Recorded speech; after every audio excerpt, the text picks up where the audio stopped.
Bonjour à tous, on se retrouve pour une nouvelle position avec ici le trait pour les blancs et on s'aperçoit tout de suite la force du cavalier ici en F5, le fameux cavalier sur la case Kasparov qui va faire gagner les blancs dans cette partie. Égalité matérielle, dame de tour cavalier et 6 pions contre dame de tour fou et 6 pions.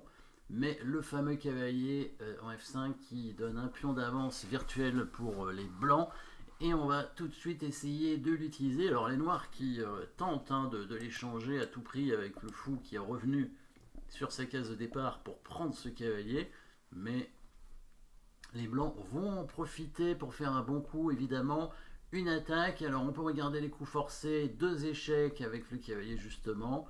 En E7... mais il y a la dame qui va prendre. En H6, probablement le pion prendra aussi. Et c'est pas certain qu'on obtienne quelque chose d'extraordinaire. Des menaces de mat, il y en a, puisque le cavalier contrôle évidemment le pion, donc il suffit d'attaquer avec la dame. Mais dans tous les cas de figure, le fou va prendre le cavalier et éliminer la forte pièce ici en F5. Que vont faire les blancs, donc évidemment mettez la pause pour trouver, bien sûr, vous allez trouver le coup, ça va être une destruction de la chaîne de pions devant le roi, afin d'ouvrir le roi et l'attaquer très rapidement. Voilà, la force du cavalier en F5 qui attaque évidemment le pion juste devant le roi. On n'a pas le temps de l'attaquer une nouvelle fois avec la dame, puisqu'il y a le fou qui va s'échanger, donc le cavalier, que cela ne tienne, le cavalier va lui-même aller prendre le pion, hop, pour ouvrir l'espace du roi noir, destruction du roc.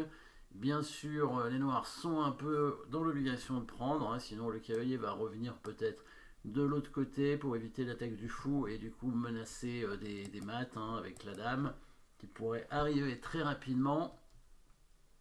Roi prend, et là, la dame qui arrive, bon, il a choisi dame G5, il aurait pu faire dame F6 directement. Peut-être qu'il y avait... il était en Z-note, c'est possible, ou alors il avait un petit peu de problème au temps, donc du coup, il veut rallonger un coup en jouant dame G5, suivi de dame F6, mais la position reste la même. Le roi vient en G8, évidemment, et là, on continue l'attaque, c'est pas trop compliqué, menace de mat, avec bien sûr la tour qui passe...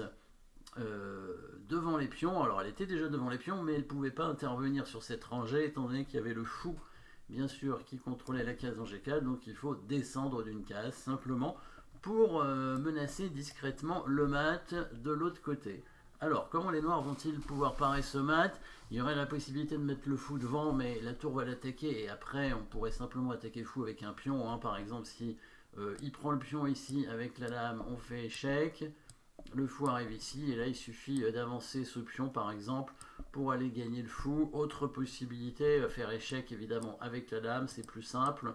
Et ensuite prendre le fou tout en menaçant mat et la dame aussi. Donc là, les noirs vont perdre la dame tout simplement.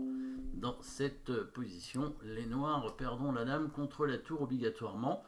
Ce qui fait que les noirs trouvent une solution en bougeant leur tour afin de pouvoir partir comme ça avec le roi. Il essaye de s'échapper. On va continuer l'attaque évidemment. Alors les échecs, attention pas en faire trop dans cette situation parce que si on fait échec avec la dame, le roi risque de s'enfuir.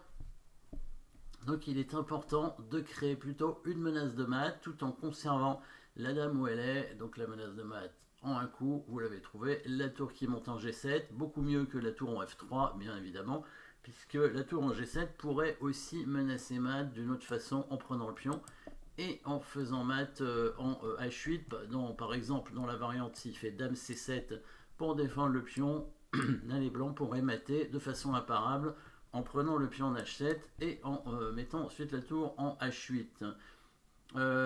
Évidemment, ce serait quand même un peu mieux pour les noirs de venir au E7, parce que comme ça, ils pourraient échanger les dames et éviter le mat. Parce que sur tour prend H7, l'échange des dames permet ensuite de s'en sortir. Si jamais on fait ça, la dame prend et le roi peut venir en G8 et il n'y a plus de mat. Et oui, donc là c'est compliqué. Les blancs restaient qu'une pièce de moins. Donc évidemment, les blancs vont refuser l'échange et ils vont remenacer un mat ou un coup Vous avez trouvé le coup, évidemment. La dame qui se met en H6. On suffit de descendre la tour pour faire mat. Il y a des découvertes aussi de la tour hein, qui vont créer des menaces pour gagner la dame, par exemple. Si par exemple un coup comme dame E6, hein, on pourrait par exemple faire tour G6 hein, pour gagner la dame. Échec à la découverte. S'il joue le coup tour D8, on va mater en quelques coups. Combien de coups? 4 coups. 1, 2, 3, 4 coups. Et je crois 4 coups. Maintenant 4 coups ici en faisant que échec tout le temps. Donc on bouge la tour, il bouge son roi, on fait un échec avec la dame. Et après on va mater tour prend pion. Là, si on fait tour échec, il va s'enfuir, donc il ne faut pas oublier de bloquer, hop, le passage, le roi qui ne peut plus s'enfuir, du coup, il va devoir couvrir, et après, on va mettre la tour, bon, c'est pas mat, hein, on va gagner la dame, en fait, mais bon, c'est tout comme, ce serait mat si le roi revenait de ce côté-là, et dans ce cas-là, on materait ainsi, hein, avec la dame qui viendrait en H6 directement, et ce serait mat. Du coup, seule façon de défendre qu'il a fait dans la partie, c'est de monter la tour pour se donner une case pour le roi. Là, cette fois, si on prend le pion, il va s'enfuir avec le roi en E8. Peut-être c'était envisageable de prendre le pion quand même, mais c'était plus compliqué. Ici, les blancs vont menacer mat d'une autre façon en amenant une nouvelle pièce en attaque. Menace de mat, pas la tour, pas la deuxième tour, pour l'instant elle ne peut pas intervenir, mais pour l'instant le pion, oui, menace de mat en 2 coups avec la prise du pion ici avec la tour, il ne peut pas prendre avec la tour ni avec le pion, donc il prend avec le fou, et là maintenant, en fait, le problème c'est qu'il reste avec cette tour qui est non protégée, donc les blancs vont simplement aller prendre le pion H7 et gagner la tour, hein, et gagner évidemment la partie. Alors, on a une qualité d'avance et un pion, on va récupérer probablement encore un pion, et puis il y a toujours de l'attaque évidemment avec tour et dame. Là, la position blanche est évidemment gagnante. Bon, c'était peut-être pas le seul coup pour gagner, hein. Il y avait probablement d'autres solutions ici. En fait, le coup tour prend pion était pas mal. Par la suite, en fait, on pourrait probablement avancer le pion comme tout à l'heure.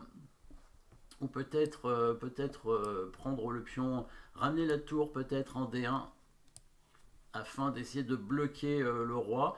Si jamais le fou tente de défendre, on aurait toujours la solution d'aller prendre la tour, hein. Ça ressemble un petit peu à ce qui s'est passé dans la partie. Donc autant faire E6 qui est plus simple a priori, suivi de la prise de la tour, hein. Là les noirs n'avaient pas d'autre solution, hein, que de prendre le pion. S'ils ramènent la dame en C7, là il y aurait tout simplement tour prend H7 cette fois, hein, puisque le roi noir ne peut pas sortir de son trou. Voilà. Donc, petite combinaison avec surtout le cavalier Kasparov. Sur la case Kasparov, la fameuse case en F5 évidemment. Un pion d'avance virtuel quand on a un cavalier sur cette case, quand l'adversaire a fait le petit roc. Merci d'avoir suivi cette position et à très bientôt.